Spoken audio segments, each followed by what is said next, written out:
నాన్న ఆస్తిలో వాటా తీసుకుని అన్న ఆస్తిలో కూడా వాటా కోరుతూ దాని మీద రచ్చరచ్చ చేసి అన్న జీవితం నాశనం అవ్వాలని కోరుకుంటున్నటువంటి షర్మిలకి తాజాగా జరిగినటువంటి పరిణామం ఒక షాకే.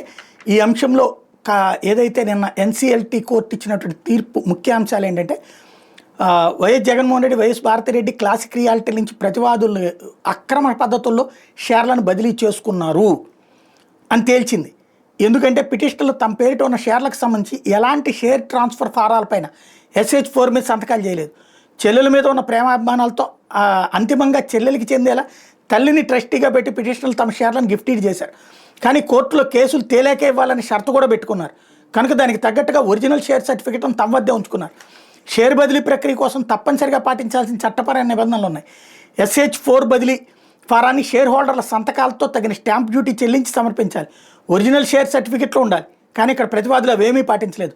డాక్యుమెంట్లు పోయాయని ప్రతివాదులు చెప్పిన కారణంగా చట్టపరంగా సరైంది కూడా కాదు. ఒకవేళ అదే నిజమైతే పోయినట్టు పోలీస్ కంప్లైంట్ ఉండాలి. దాని ఆధారంగా డూప్లికేట్ సర్టిఫికెట్లు పొందే ప్రయత్నం చేయాలి.